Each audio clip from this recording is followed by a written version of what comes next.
The modern summer blockbuster and the mega movie event as a whole can be traced back to the summer of 1975 and the debut of director Steven Spielberg's Jaws.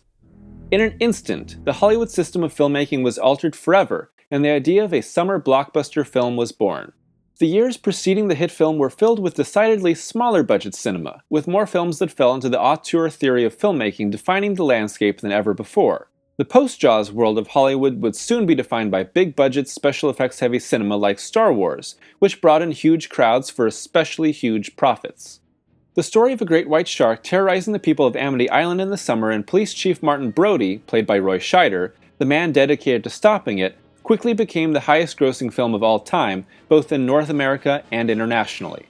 It's a moment in film history that is still being felt today. While Jaws' massive success and influence can be attributed to the idea of right time, right place, right movie, Spielberg's mega hit is not a touchstone film simply because of its box office reshaping profits. Rather, Jaws is a high watermark when it comes to the so-called popcorn film. In its wake, countless massively budgeted movies have attempted to replicate its formula, pop culture influence, and legacy. Although there are dozens of like-minded films that have come along in the decades since, Jaws remains the paragon of blockbuster filmmaking. Understanding its incomparable success and its many elements is to understand what makes or breaks any big-budget mainstream movie. A defining quality of blockbuster cinema is high-concept, effects-focused spectacle that dazzles the audience, but not necessarily the critics. But what Spielberg and screenwriters Peter Benchley, who wrote the original novel, and Carl Gottlieb understood was that characters were the way that audiences would be truly hooked into the narrative. Through relatable protagonists, the stakes become more personal, far scarier, and much more memorable. While the concept of a killer shark and the quest to kill it is simple enough, the team behind Jaws did not speak down to the audience. Instead, the nuanced character work throughout the film makes it much more engaging than many of the films that would imitate it in the following decades. One of the most crucial pieces to the successful puzzle that is Jaws is that during the adaptation process, the characters of Benchley's novel were made far more likable for the big screen. While the story as a whole is largely intact, an affair between Matt Hooper, played by Richard Dreyfuss, and Brody's wife, Ellen, played by Lorraine Gray, was eliminated. A great amount of levity within the narrative was added, and the characters in general were made into people that the audience could more easily identify with and root for from the start. That last bit is absolutely essential here, as Jaws is far more interested in having an intimate focus on its protagonists than just on thrills and chills. That, in large part, is why the film has aged so magnificently. While the language of cinema has continued to speed up and the special effects featured have looked worse over time, audiences are still captivated because of how Spielberg makes them invest so deeply into the story. Brody in particular stands as the quintessential working man hero, whose blue-collar life, nuclear family, and common decency connect with a mass audience. While most will immediately think of the shark attacks and high-seas thrills when they recall Jaws, there are large portions of the film that are devoted to much smaller character moments far removed from anything shark-related. By tracking Chief Brody through daily life in Amity and paying attention to the relationships he has with his wife and sons, audiences better understand the protagonist of the film, as well as the quaint life that defines the island town. Moments like a receptionist describing a complaint about a group of kids karateing a neighbor's fence or Brody's walk through town that is constantly interrupted by the requests of locals are given just as much thought as the special effects-heavy action set pieces. Throughout the film, these character-focused scenes balance and stand in direct juxtaposition to the shark-related horrors.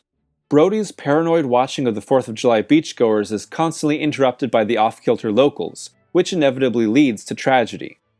A long day of shark hunting gives way to a night of drinking and storytelling between Brody, Quint, and Hooper, resulting in the stellar speech concerning the USS Indianapolis, which gives greater context to Quint's mindset. Each of these moments push forward character development and create a more robust setting for the film. Amity Island is both widely relatable and also distinctly quirky, just like its many characters. It's a complete integration of character details and narrative that cannot be unraveled because Spielberg specifically wanted it to be part of his film, hiring Gottlieb to improve Benchley's original draft through detailed character work, as well as the help of several other writers and the use of improvisations from actors. Too many blockbusters put generic archetypes as their leads and hope that the spectacle around them will excuse it. Others will throw in a moment of character development as an afterthought, pasting it into the script once everything else is done in order to avoid accusations of cardboard characters. Too bad it's just as noticeable as not having it in the film.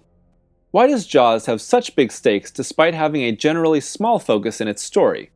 Because it's legitimately terrifying. It's amazing that this film was rated PG, long before the creation of PG-13, and has remained a mainstream feature seen by people of all ages. There are severed limbs shown in all their stumpy glory, decapitations, images of real-life shark attacks, and the blood-squirting death of a child. It's messed up, yet Spielberg's magical touch renders the whole thing magnetic and insanely watchable.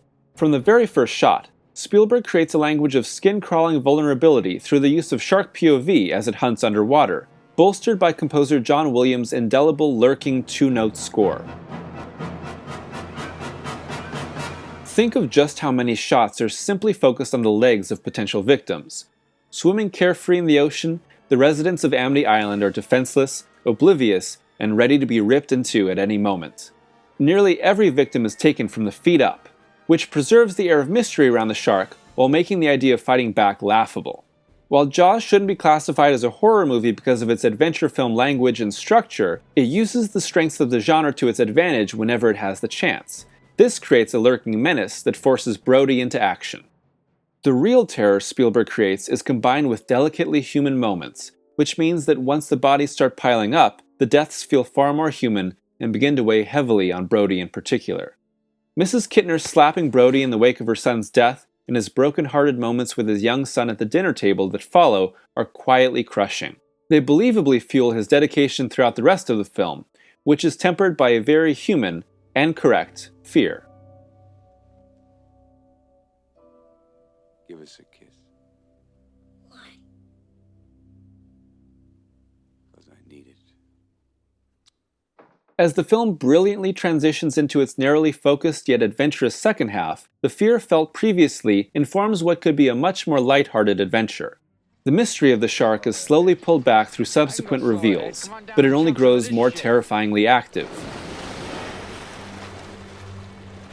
As the ocean-bound triumvirate of Brody, Hooper, and Quint find themselves outmatched against the 25-foot sea beast, we fear for their lives and thrill at their triumphs. All three actors deliver stellar performances, bouncing off one another in the most electric of ways as Spielberg continues to balance the big moments with the small. You go inside the cage. Cage goes in the water. You go in the water. Shark's in the water. Our shark. Farewell and adieu to you fair Spanish ladies. Farewell and adieu, you ladies of Spain. The three may be voluntarily at war with the Great White, but they are in no less danger than the unsuspecting swimmers back at Amity. It's easy to see that in the wake of Jaws, movie studios began to search for the next big summer hit that would put their finances well into the black. The summer movie season became the time for big-budget adventures that would bring in the widest audience possible. And while that would result in as many positives, like clearing the way for Star Wars, Superman, Indiana Jones, and the like, as negatives, the slow but sure sidelining of financing for niche films in favor of surefire blockbusters, it's far more interesting to look at Jaws' influence on film creation over film financing. Spielberg had no ambition of making a film that changed lives with Jaws, although its lasting impact on shark-related fears is most certainly indicative of its success in scaring audiences. But that doesn't mean that he looked to create a quickly forgotten piece of cinematic gossamer. Most blockbuster films are not designed to be worldview-altering experiences for viewers. However, they have no excuse for being forgettable junk food. The Transformers franchises of the world are not the child of Jaws. They are the result of studios who would rather shell out a name brand than a thought-out film. Films like Mad Max Fury Road, Star Wars, Jurassic Park, The Dark Knight, and more prove that a high-concept film can have a large budget, simple premise, and a wide appeal, but also be determined to be the absolute best that it can be.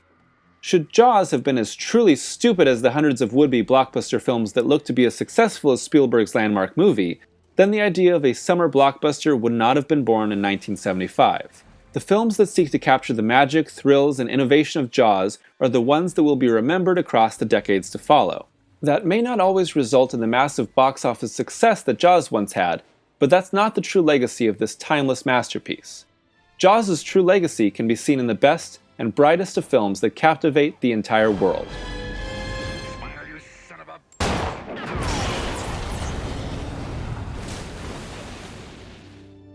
And as for Jaws itself, it remains, and will continue to remain, one of the classic masterpieces of blockbuster filmmaking.